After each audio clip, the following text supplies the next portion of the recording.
And welcome to the H&N Digital Center for another edition of the Long Game Podcast. Today's guest, the great Greg Salas, all-time leading University of Hawaii receiver, someone that I can imagine every time you walk into a room, people want to be throwing all kinds of questions at you about your playing days and your career and the current team, just nonstop, right? Yeah, I talk about the NFL a lot. I talk about UH football a lot. I work at UH now, so it's always sports questions, obviously. But I love it. I welcome it. I'm happy that I was able to make an impact here where people remember me and want to talk ball with me because I love football. Football's given me so much, and if I can get paid and hang out and make a career out of sports again still, even after my NFL career, then I'm happy to do so. Yeah, and we're thankful to have you here. And, this is just a time for us to really dive into your career. So we'll start with this. So 2007 to 2010 was your time at UH. Who recruited you, and what was your process like? Well, no one recruited me really from Hawaii. We had at our school this woman, Jeannie Barbosa. Hi, Jeannie, if you watch this, I love you. Thank you so much for everything you've done for me. We had two studs at our school. Chino High has produced plenty of really good football players. I think at one point we had like 4 or 5 guys in the NFL. So a little bit of a sleeper school there in the Inland Empire. But Jeannie Barbosa would put my highlight tape back in the day. We didn't have Huddle. It was a VHS for all the kids out there who are watching the podcast right now who might not know what a VHS is. She would put my highlight tape in front of our 2 studs who were being recruited by Pac-12 schools, Pac-10 schools at the time. And they would have to watch my highlight tape or fast forward past it physically to get to the other one. So that kind of got me. School would tape these games? No, we friends and family would tape them, and then we kind of made this mixed tape because I didn't start until my senior year of high school. So then we made, after 4 games, I had a couple highlight tapes, some good highlights, and then we would send it out to everybody. And then somehow Ron Lee, I think Jeannie was very persistent and got Ron Lee on the phone, and then probably got June to watch my tape, I'm assuming, and then they called me and tripped me over winter break, and I was sold from there. Yeah. Lot to unpack there. So yeah. you didn't start playing football till your senior year of high school. I mean, I didn't start. I played Pop Warner, right, since I was probably 7 years old. I'm not going to say I'm a phenomenal Pop Warner player, but I was one of those kids who was scoring 3 touchdowns, running, zigzagging across the field everywhere. So was great in Pop Warner. Was a late bloomer. So freshman year comes around, I'm still 5'4", 100 pounds, 120 pounds. So, didn't start to physically peak until probably my junior year of high school. Hit a big growth spurt. And then all of a sudden I was 6 foot, 6'2", 170 pounds, 180 pounds. And then kind of took a year to kind of grow into my body. And then senior year just hit the ground running and was able to put kind of all my past and, football experience to use again. I always had the skill, but I wasn't the fastest kid anymore. I wasn't the strongest kid or the tallest. But then by my senior year, I was. So that's when I ended up having a pretty good senior year in high school and caught the eye of my boy Ron Lee here. Yeah. What was that first conversation like? Oh God, Ron was awesome. I mean, it wasn't even them talking to me. Jeannie called me. Jeannie Barbosa called me and said, "Greg, Hawaii wants to trip you." I was like, "Shut up! Shut the no way!" And then. I just remember being super excited, and all my friends were excited. And then, coming out here, the recruitment process, getting to hang out with the coaches, getting to get to know the island a little bit. Never had been to Hawaii. Was always a postcard place that I'd always wanted to go. And then, getting here and then meeting with June. And, I was ready to commit on the spot. But he actually told me to enjoy the recruiting process a little bit because I was starting to get some more offers were starting to trickle in that were Division I. Hawaii was my first Division I offer. And then, I went on one more recruiting trip, I think, to New Mexico. And after I'm like, I'm good. I'm ready to commit here. So, the rest is history. Back in those days, what was the Hawaii recruiting trip itinerary? It wasn't looking on the campus too much. It was more Ron took me around Kahala Ave, showed me, we're going to the nice restaurants, we're staying in Waikiki. So just a really great experience, getting to meet the other recruits that are there as well. But as soon as I got in South Waikiki, I was already sold. You know, like you don't have to take me to the fancy restaurants or anything anymore. I'm ready to put pen to paper here and commit. One, because I thought I could maybe play both ways. My original recruitment was for corner. I played corner in high school primarily. So, Ron and June must have just saw the highlights of me making a few splash plays at receiver and then mostly just intercepting the ball, and thought I can be a natural fit for receiver. So, yeah, a weird process all around, was not even planning to play receiver here, and then ended up becoming a great receiver here. And then doing the trip to New Mexico, you're like, okay, I know where I'm going to go now. Yeah, hey, New Mexico was trying to sell me on, like, the Mexican food. We got really good green chili, Greg. And I'm like, yeah, you do. But I think I'm going to go stick with Hawaii over here. 2007 was your first year. So you're jumping into a receiver room with Devon Bess, Ryan Grice-Mullen, Jason Rivers. Just how do you even process something like that? Like my first year is actually 2006, so Okay. I redshirted. So 2006, I get here, and all those guys were here, and they had told me they were building a great thing here, and I wasn't even thinking recruitment-wise. When I look back at it, I wasn't thinking like, damn, they had freshman receivers who just were like freshman All-Americans and all-conference players. And when I think about playing time, you kind of want to go somewhere you're going to play. Yeah. I wasn't thinking about that at all. And then but those guys were awesome. Every single one of them I learned from. They were open. Like those guys were the ones who were hosting me on my trip here. Showed me a great time. Probably one of the reasons why I committed. And all of them they had different attributes and skill sets. But to watch all three of them, how they went about practice, the tenacity they had, how they finished plays. Really set the tone, right? Those are the guys you want to impress at the end of the day, right? Your peers. So I just watched and learned, didn't really think about playing my freshman year at all. And then pretty soon they were all off and running into the NFL and on their next journey. And it was finally my time, my sophomore year, to step in. And what a time to jump into. How impressive was it kind of just seeing what they were doing in kind of your first years as you're breaking through with the team, and just to be like in the middle of that season and that time? Yeah, it was a letdown, honestly, to go from Sugar Bowl, to an undefeated. Sugar Bowl didn't end well, obviously, everyone knows that. But to have that experience and to see those guys put up the numbers they were putting up, the offense to soar the way it was with Colt and 5,000 yards passing, multiple 1,000-yard receivers, and then to come in the next year and I think I was the leading receiver with 800 yards. That really I was like, what's going on here? Why am I not having the same results as other players? I was very high on myself. I thought the players we had could make those types of impacts as well, but it, for whatever reason, wasn't working out the way it was until the following year. So it just took some time to grow into the offense a little bit after those guys had really just maximized it out. Yeah. Backing up before that 2008 season started, your reaction to see what was happening with June Jones and kind of that transition to Coach McMacken? Yeah, thinking back at it now, I was kind of thinking do I what's happening? Do I need to transfer? What's going on? Because it feels like if that happened today, you'd have all types of players transferred. Yeah, I mean things were so much different back then. You didn't think about transferring at all, and take a step back to think about I wasn't really considering transferring at all. I was just thinking what does this mean? I'm just a young player. I don't really know the ins and outs of college football that much. I'm just kind of naive. I'm just oh, and then, McMacken gets announced and they're keeping the offense the same and everything. So, even if things would have changed, I probably still would have stayed here because I wasn't going to transfer and go through the whole process. And honestly, I didn't think, my thought process back then was I haven't even played it down yet. Where am I going to transfer to, right? Let me figure this out here first and actually step foot on the field before I think about moving somewhere else. But, I was happy that Greg McMacken got the job. I was happy Ron Lee, things weren't changing necessarily. Just June was gone. But that was a bummer. I thought I was finally going to get my time to,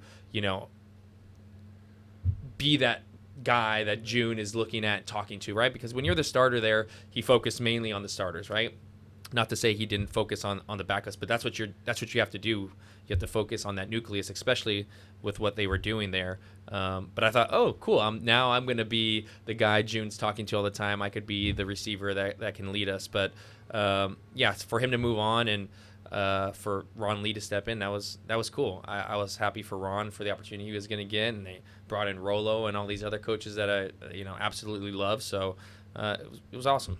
Remind me, Bryant Moniz took over as full-time starter 2009, midway through 2009? Yeah. Okay. Greg Alexander was a starter. He ended up having a really bad knee injury at La Tech, and then Mo came in and just lit it up and never looked back. Like he was ready to take off. Yeah. Did you two already have a chemistry built from You know, practice I mean, time? no. You mainly focus in practicing with the number one quarterback. Like if the number one quarterback's going to be throwing to me as a receiver, then that's who I'm going to practice with majority of the time, and that's how the reps break out in practice. So I didn't have a ton of experience with Mo, but I mean, he came in. It was like, it was easy chemistry. Obviously, what the things he was able to accomplish and spread the ball around to everybody. How was that adjustment for you? Because it's just like, okay, now the offense is humming again. How like everybody remembered from a couple of years ago, you're a focal point of the passing attack, and to be in the middle of that out of that field. Yeah, that was cool. I mean, because I had played the X receiver when I first came in, so I was behind Jason Rivers. Like he was my role model, man. I wanted to be like him. I wanted to model my game after him. I started to be a little bit more aggressive like he was, right? I just remember him kind of manhandling people. And then they decided to move me into the slot, which I was like, like, what's going on here? Like, why are you guys moving me? But then I realized, like, oh, wait, the slots, they catch a lot of balls. So, all right, if you guys are trying to give me the ball more, I'm okay with it. But I always thought they were kind of a smaller guy. But, I guess I was kind of not your typical slot receiver for the time. I think now you can see all the slot receivers are different in size now across the board, even in the NFL. There's guys in there with a lot more size now. So, I was happy, and there was no adjustment really. I mean, Mo was he was slinging the ball, he was putting it out there to everybody, and it was easy. He was throwing very catchable balls. So, I wasn't like I felt bad for Greg, obviously, because he sustained such a bad injury. But Mo stepped in there and did a hell of a job. When the run and shoot is clicking, what makes it so unstoppable? You have choices. So, like, if you're taking something away from me, I can decide mid-route what my best option is to beat you. And then just understanding the offense, the nuances in it.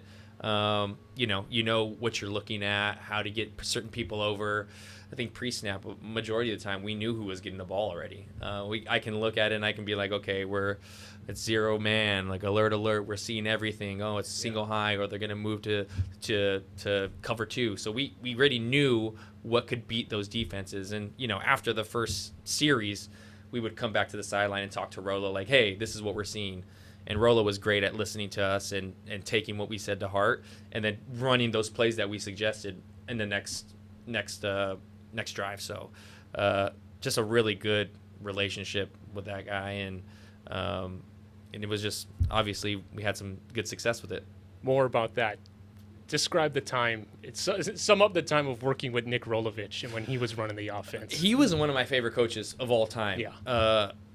He made it fun for everybody. He gave us all nicknames. Every time he was just, and then he was a former player too. Yeah. He had done it at a high level. Everyone can go watch the Rolovich games where he's just lighting it up. And he just had a way to connect with players. But he was also a very good play caller. Could really see the field well, would listen, would scheme things up, but he just made it fun. You wanted to play for a guy like that. And I thoroughly enjoyed my time with Rolovich and was happy when he came back here. I was always keeping in touch with him to make sure that, I always thought maybe I'd come back and coach with him or something, but decided to not go that route. But, Rolovich was awesome. So you're being recruited out of high school as a corner, playing, varsity football full-time in your senior year. Then all of a sudden at UH, when you get settled in, some seasons in, you have defenses keying in on you. How did that sit with you, where it's like, okay, now you have to stop Salas. Forget about it. Well, if you try to do that, then we had other guys that would kill you. Kilo Polaris is an absolute baller. He had 1,300 yards, and I think he missed a couple games because of hamstring injuries or something. Rodney Bradley could toast you. Royce Pollard. All four of us had experience in the NFL, so we had a really good core. Alex Green. Yeah. If you try to load up against us and try to double team me and Kealoha, you can't put a safety or a linebacker on AG and expect them to make the play. That's why he went third round, and you can see the type of season he had our senior year in 2010 as well. So it's like, man, I think he was setting school records, and you can see the games where they would try to do that. They'd sell out to try to stop me and Kealoha and the other receivers. And Alex Green would run for like 300 and something yards against New Mexico because you just had to pick your poison. Like, how did you want us to torch you that game? And that's how we felt. Every time we stepped out there, we were like, one of us or all of us are about to go off on this team right now. And I think we really had that confidence after the USC game. We lost, but I think we had like 700 yards against them. And we're like, well, if we can do that against this team, we can do that against any team. So it's going to be a good season. That was the same year. One of the most memorable games was the Colin Kaepernick Nevada game. What do you stand out for you as the kind of most memorable UH moment that you had? I mean, it's hard. Because there was a time when the stadium was just going off. It's hard not to look back at like the Sugar Bowl year, even though I wasn't playing, just to like see what was happening, to see how the community was just, we couldn't go anywhere. I mean, we'll talk about a rock star in Colt Brennan. Anywhere I went with him, I was one of the lucky youngins who got to hang out with him a lot. You know, he took a liking to me, and I was friends with his roommate, Eric Peterson, who was another teammate of ours. We couldn't go anywhere without seeing, like, Colt was he was literally a rock star out here. So to see all that and how packed the stadium would be, 50,000. You know, the Boise State game was a big one here when we finally beat Boise to win the WAC championship. The Washington game to beat them and have the undefeated season, pack the Stan Sheriff and announce that we're going to the BCS bowl game. I mean, like, it was just awesome. And then to actually go to New Orleans and partake in the Sugar Bowl and all those activities, I mean, that was fun. The Arizona State game in 2006, Hawaii Bowl, that was fun. But the Nevada game, yeah, to actually play in that game and,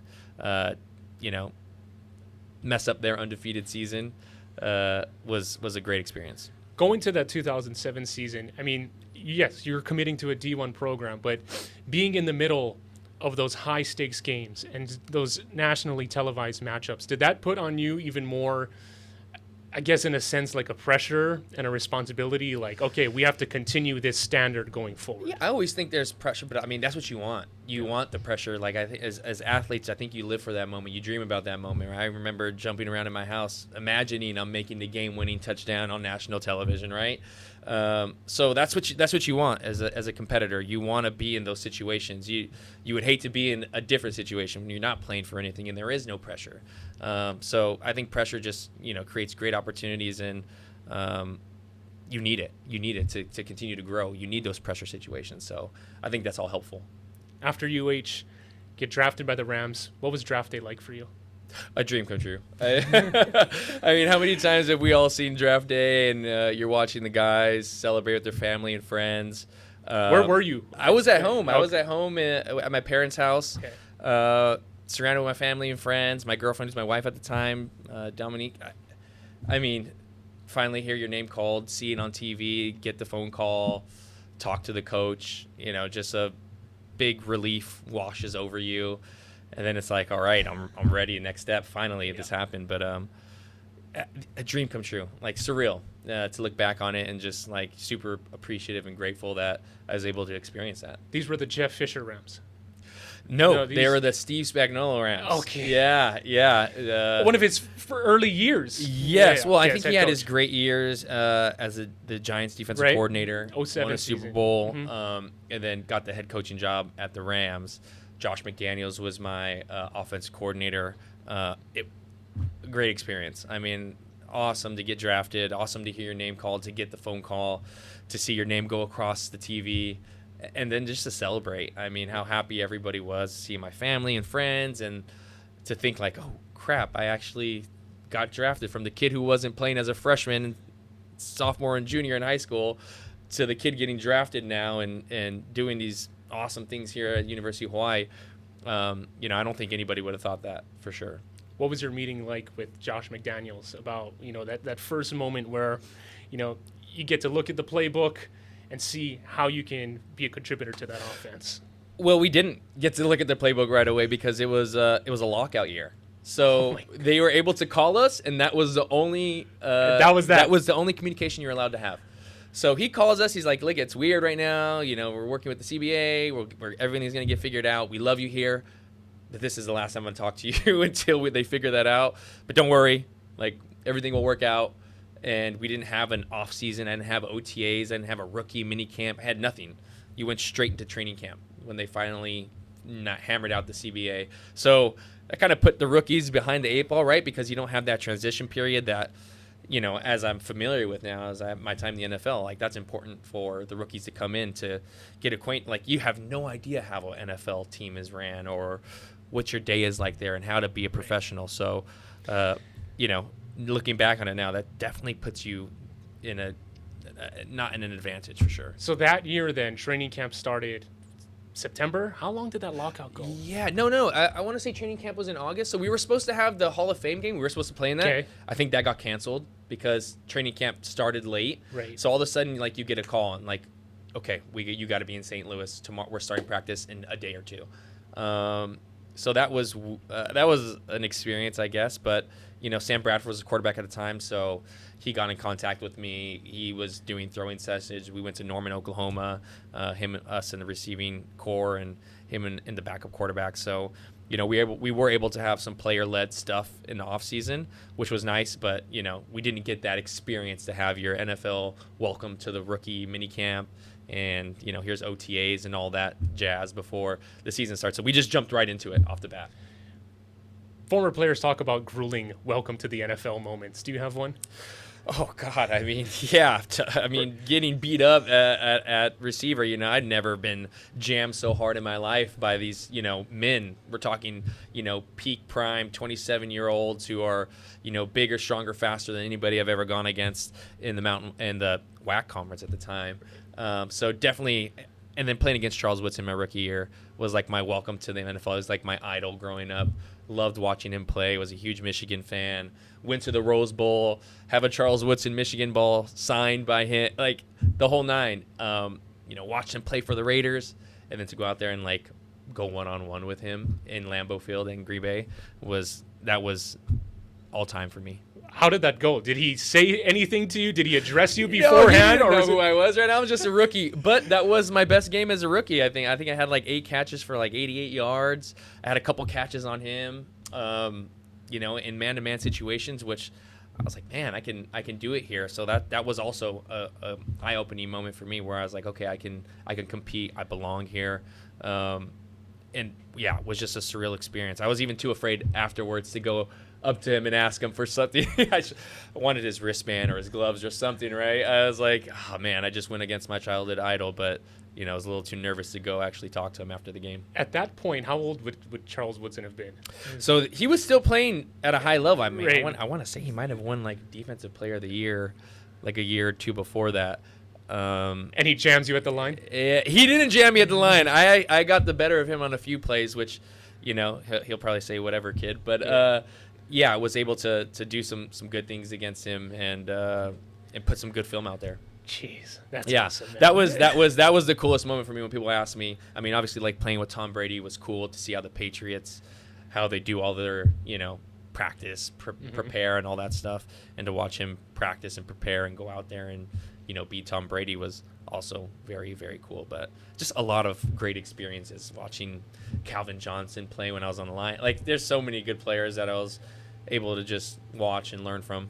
So you get traded to New England after how long in St. Louis? So I ended up having a season-ending injury, probably almost halfway through the year as a rookie, which I was starting at the time. I was leading the team in catches and receiving yards, but then had a season-ending injury.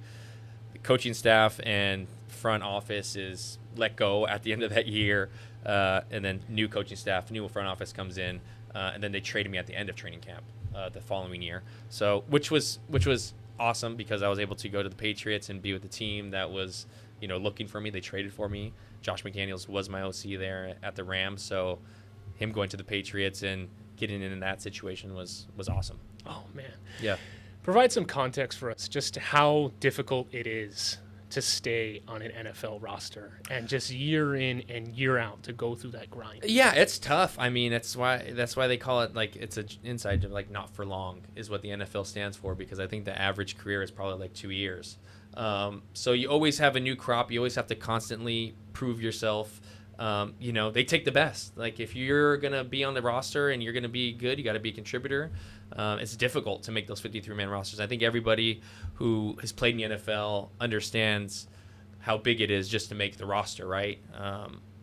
That's adding years to all the goodies that come after the NFL. But, it was a grind every year. And a lot of the times for me, I had to start at the bottom of the totem pole again if I'm coming to a new team. But I think, those years with the Patriots, that year I was with the Patriots, really showed me how to be a professional. Like watching how they prepared, how intense it was, really coming into your own there as far as handling your business as a professional athlete.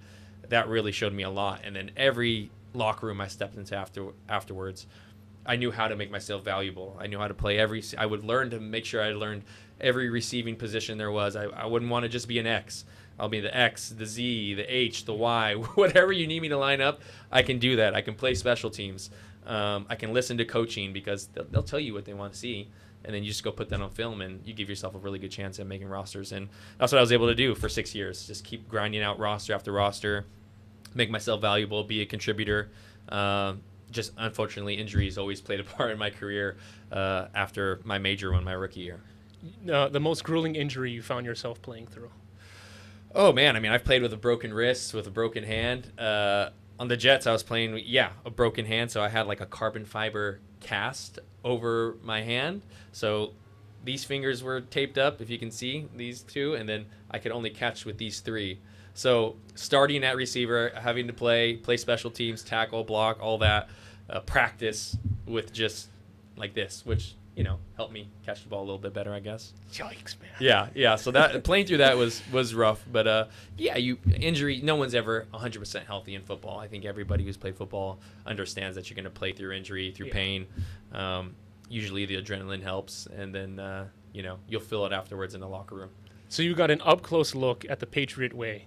Any memorable Bill Belichick stories? Bill Belichick team meetings? Anything like that? I mean, for sure, there's memorable moments. Probably not PG enough to mention in here, but it was just like, he was how he was on. What you saw, he was dry. He had a dry sense of humor. Like, oh, I'm on to sense it. All that was true, but he just, even coaches were nervous of him. Everybody had to be prepared. So it was just the ultimate place for accountability. Which I think is super important in any aspect of life, not just football. But if you can be accountable to yourself and to your teammates or to your organization or to whoever else you're accountable to, your family, it's going to serve you very well. Yeah. So that's what it really taught me was it's not on anybody else to do anything for you. You have to do it on yourself, and you have to be accountable, and you have to work hard, and you have to be disciplined. So that's why I always say when I was there, I saw it. I saw how a world-class organization wins, 6-7 Super Bowls in 10 years is because of the way it was ran and because of the leadership that was there. So really eye-opening moment for me. Coaches are nervous around Bill Belichick. Oh, yeah. I can imagine players are nervous around Tom Brady. Oh, yeah. Tom was actually like a guy's guy. That's why you never hear any former teammate ever say anything bad about. Have you ever heard any former teammate say anything bad about Tom Brady? It would be easy to pile on Tom Brady, but the first day I get there, he knows who I am already. Comes and introduced. I thought he was going to kick me off the training room table so he can get spatted. Before you go out to practice, you go into training room, you get ready. If you need taping or whatever you need from the trainers, he walks in. I'm like, walking straight at me, beeline for me. I was like, oh shit, he's gonna say, hey rookie, or young and get out of here. Let me get tape real quick. I have important things to do. Just introduced himself. Told me he'd watched film on me. Told me he was excited. Him and Josh McDaniels had talked about me a ton. If I need anything. I remember the first time I got in a huddle with him before a game, he comes over and talks to me before the game. He's like, if you are confused about anything, Greg, you just ask me in the huddle. I'll tell you what to do. Don't go out there and not know what you're doing. If you don't know what you're doing, I will make sure you know what you're doing. Right. Have Tom Brady come and do that to you is just like the ultimate, right? I've been in plenty of other locker rooms where the starting quarterback doesn't come up to you until he sees you make some plays, and he's like, okay, yeah, I know this guy now. Tom automatically walked in, didn't have to do that. He's already Tom Brady. He's already multiple Super Bowl winner. But for him to come up and do that, I was like, dude, this guy's awesome. He'll compliment you on plays that you make in practice. Just the ultimate teammate. And that's why he's had so much success, honestly. And you better know what you're doing, right? Because you don't want to be on the field with Tom Brady and but running the the thing wrong about Tom, route. like Tom understands, like, okay, Greg, you just got here last week. Right. You don't, you know, I know you knew the playbook, but a new coaching staff comes in, you learn a whole new thick playbook. That's on the back burner now. So I know it's familiar, but you probably don't know everything. If for some reason you have to go in the game today, Greg, and you don't know what the play call is, or you don't know what's going on, which happens all the time to players if they're just getting back into the swing of things with that playbook, just ask me. I'll tell you where to line up, what your running is, what your read is, what the hot route is. I'll tell you everything. Just tell me, and I'll let you know. So that was pretty cool. Didn't need it, but that was cool for him to let you know. You know, you don't want to walk into the huddle nervous. So from there, from New England, it was to Buffalo was next, or Detroit? No, okay. Philly. So, Philly. Okay. Philly was next. So you know, on the Patriots, it was kind of up and down between practice squad and active roster. Eventually, if they put you back down on practice squad, there's a 24-hour period. Someone can claim you. Okay. Another team claimed me. So teams that tried to claim me before, but I was able to decline those ones and stay with the Patriots. That's got to feel good to turn down a team. Yeah, you know, I think there was a plan there for me, and you know, talking with Josh and them, you know, I felt like this was a good spot for me to be in. But you don't always get to choose in the NFL. So obviously these were good problems to have. You know, if someone's picking you up and claiming you, they want you on their active roster, that's good. That's a positive. So went over to ended up spending the last 4 or 5 weeks in Philadelphia at the end of Andy Reid's tenure there. Okay. Then from Philadelphia, went to the Jets. Okay. Then spent some time with the Jets there for 2 years, and then to Detroit for an off season and a training camp, and then ended up injuring my knee in the last game of this of training camp, and had a phenomenal training camp there. I thought that was another great opportunity. They had, you know, Calvin Johnson and Golden Tate there, and they were kind of looking for that third receiver. So I was competing with some guys for that, but ended up leading the team in receptions and yards throughout training camp, and was, you know, pushing for that number 3 spot. But then I ended up tearing, or grade 2 tears in my knee that sidelined me for, you know, 13 weeks. So was able to hop on at the very end with Buffalo for the last 2 games of the season, and made some starts there for those last 2 games. So that was awesome. Are you still feeling the injuries to this day? I mean, I'll always feel my ankle, right? Wow. I like sublocated my ankle, so it's kind of like that hip drop tackle, and that tore my deltoid, which is a tendon in your ankle. It kind of dislocated, but I was taped up, so then it brought back in. And then now I have tight ropes through my ankle. It ended up breaking my fibula as well in that play. So I have a plate in my fibula. But it's not that bad, I guess. So you feel injuries, but not so much where I'm thinking about it day to day or anything like that. But that was the big one, which I think kind of led to some other soft tissue injuries. But, yeah, for the most part, I'm very healthy. No concussions or anything, so knock on wood, and you know, able to go about my daily life. What was the moment you decided that after the injuries and after trying to break through on rosters that you decided, like, okay, you know, I did what I wanted to do here in the pro level? Yeah, you could kind of see the writing on the wall, especially going into my 60. I mean, NFL is every year they're churning. Is a new crop of 200 players that's drafted to a team, so that means there's probably going to be 200 less older players, right? So I could kind of see the writing on the wall, and obviously was always pretty frustrated by the injuries that I'd had, and the setbacks, and having to battle back and get your body right to get back to a point where you can just make the roster again. And so I had taken advantage of some of the off-season programs that they provide.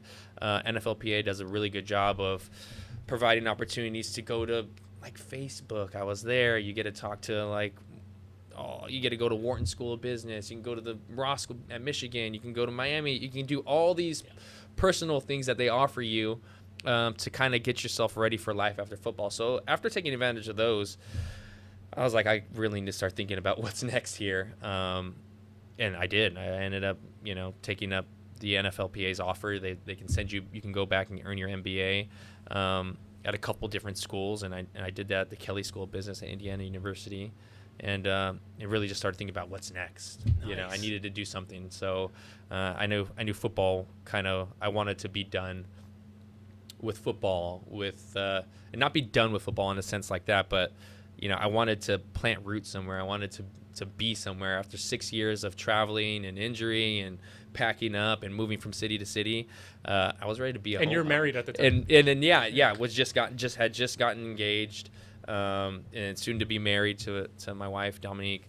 I was ready to be somewhere. So ended up just trying to figuring out what's next. And I know coaching is, you do well, you go on to the next stop. You do bad, you're on your way out. It's very rare that someone's able to stay somewhere for a long period of time. So, that definitely weighed into my options as to what I wanted to do after football. So how many years at Indiana for your MBA after? MBA two-year Okay. program. Yeah, so I ended up getting my MBA from there. And then I try to figure out what was next. When did you make your way back to Hawaii? And what made you want to come back here? Immediately. Like, I think as soon as I was done in Buffalo, our home base was always in Santa Monica, California.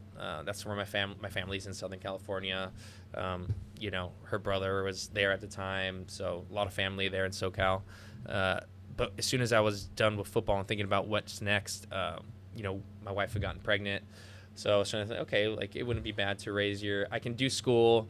Luckily, the NFL's afforded me some time where I'm not stressed to try to get a job right away. I can figure out my next step. So that was part of the plan, was to go get my MBA, not realizing I should probably have some work experience to put that to use, some real world, firsthand experience to use an MBA. But we ended up moving to Hawaii so she can, she wanted to be close to her mom.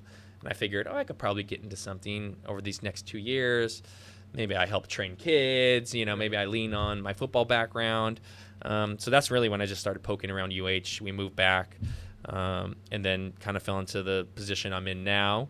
And the rest is kind of history, and then ended up, planting roots here. What is your current position? Because on the website, it says Associate General Manager.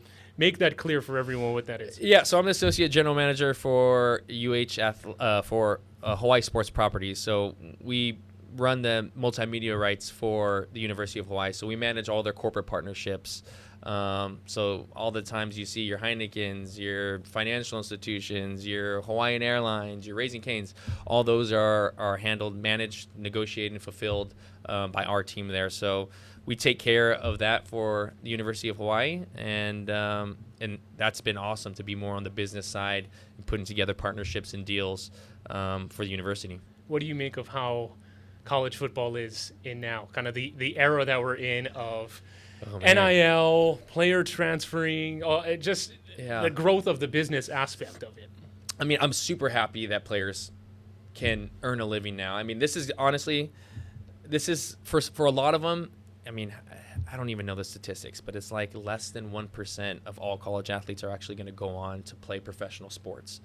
So they have this moment in time where they can maximize an opportunity to earn some income, or to take that, that partnership deal with somebody, or get the job interview that you want, or shadow somebody, or the internship that you're looking for in the business community.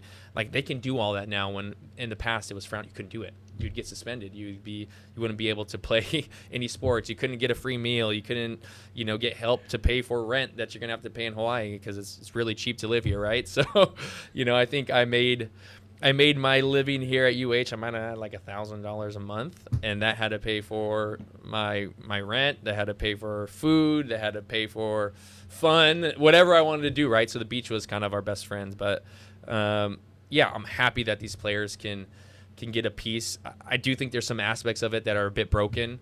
I don't think you should be able to hit free agency every year. I think there's got to be some accountability for players to have to stay put in one place. I think the pendulum has swung from the players have no power to they have a lot of power now, right? Yeah. So it's always just finding that middle ground in between to make sure that it can succeed and move forward for all parties. Let that be a lesson to all the kids out there.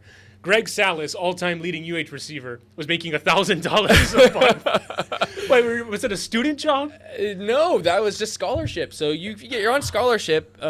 It's awesome, right? I mean, you get some food, and then I wanted the $1,000. I didn't want to have to live in a dorm when I'm 21 years old, 20 years old. So you hooey up, you get with all your friends, and honestly, it was really fun. So like, I'm not gonna say we didn't have a good time playing video games up until late at night and having all those cool inside jokes and stories that we have from me and my roommates and my teammates.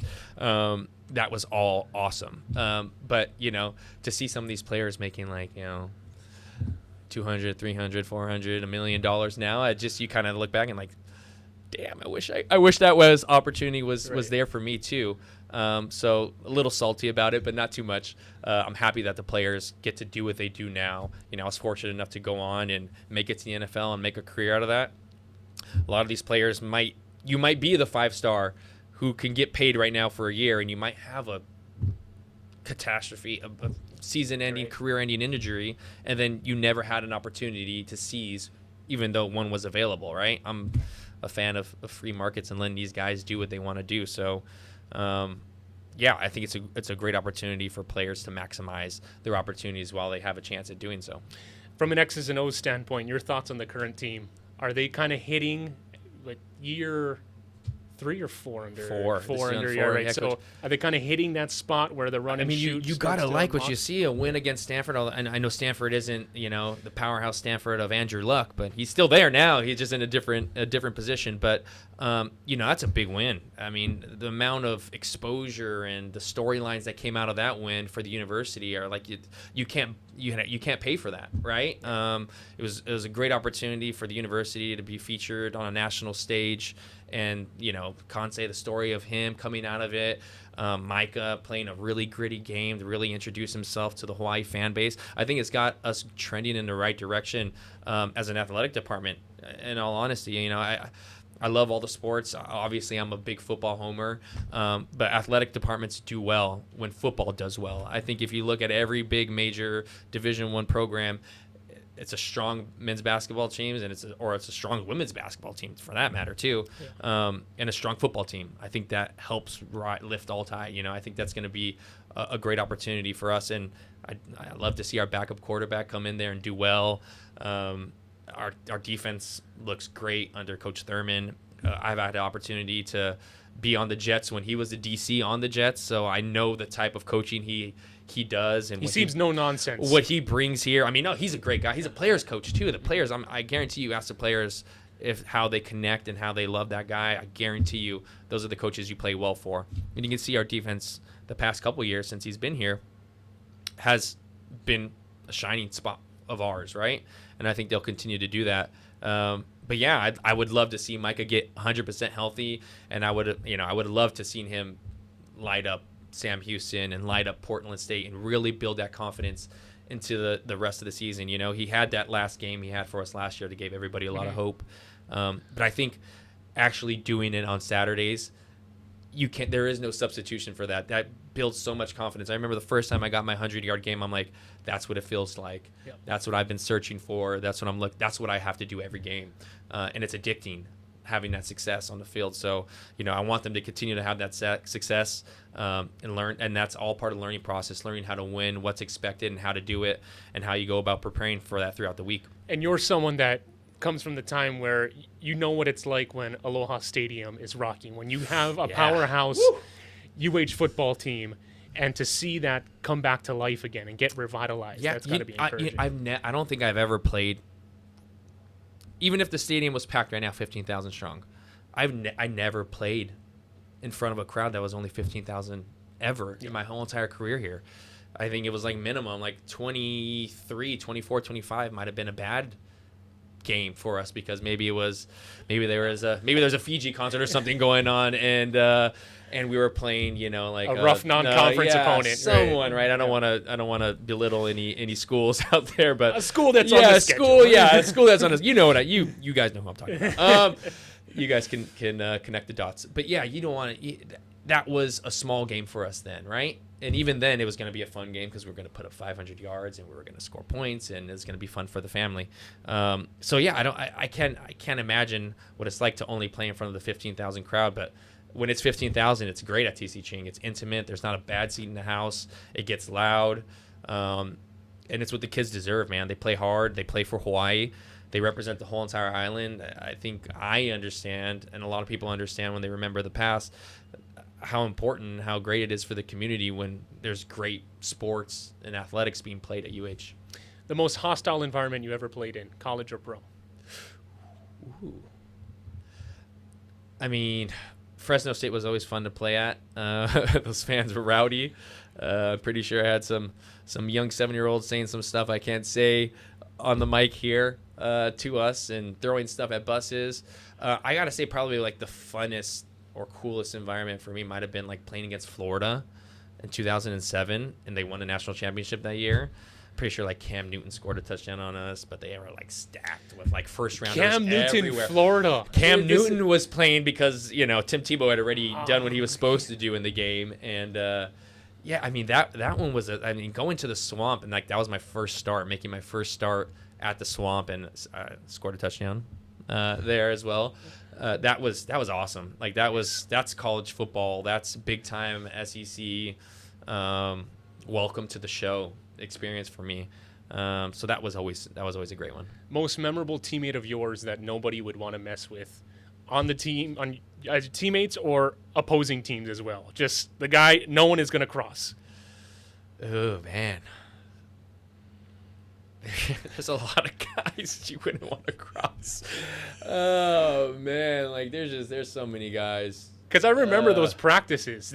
Those were some intense ones. The sessions were something else. Yeah, no, we would get after it, and I think that's what it's all about, right? The competition. Like I knew, like I was probably going to be hardest for me in practice than it was going to be on game day, because these are the guys, they see my moves day in, day out. I got to work on new things if I want to try to beat them. They know our plays, they know our formations, they see how we line up. They cheat. You know, so those defense, they're cheaters. They might have looked at the script a little bit just to kind of stop us. So there's always great competition. And I think that makes for a better product, because when you're competing at a high level on practice, it translates to game day, and it's easier. We would always say, man, it's easier on game. Like things are so much easier to see. They're wide open. Yeah. People have to play us a little bit more base and vanilla because they were nervous about things. Whereas like the defense, I feel like sometimes they would just scheme up on us for practice. So I'm like, I don't know what you guys are doing here. You guys feel good that you know the play we're running and you're stopping us. But yeah, no, there's a lot of guys I wouldn't cross on a lot of my teams here at UH. So I don't know if I want to single any of those guys. Nothing like a training camp practice, you right? Know, linebackers, you know, you want to be on the good side of the linebackers, man. Blaze Soares was a hammer, you know, and you know, thank God he loved me, so I wouldn't have to worry about him too much. But you know, there's always some guys there that you're just like, these are just specimens. These are guys are, you know, physically can dominate me. So I'm gonna be on your guys' good side. The achievement you're proudest of? That's a good one. Yeah, there's some. I mean, athletically, like, or yeah. personally. I mean, personally, like, I'm proudest of being a dad, and like that's the best thing for me right now. That's the thing I enjoy the most, is just being a family guy and getting to hang out with my kids and share experiences with them and trying to teach them the right things to do and how to go about life.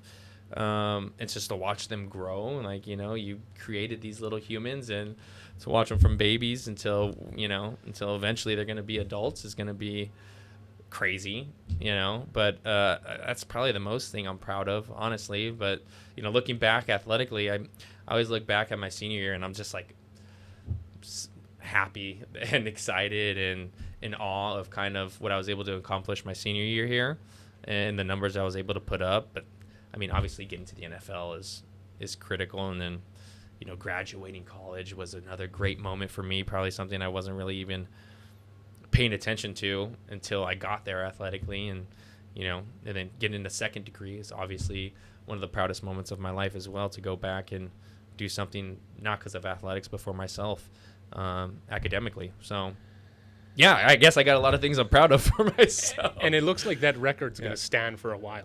Yeah, that's why I joke around with people. I'm like, man, if someone has one season like that, they're probably they're probably going to get paid and go somewhere, but I hope they stay in their homers, and I hope the record does get broken because, I mean, that means that we're doing something right here at UH Athletics. That means we're going in the right direction, and that means we got a stud that is going to represent the university well.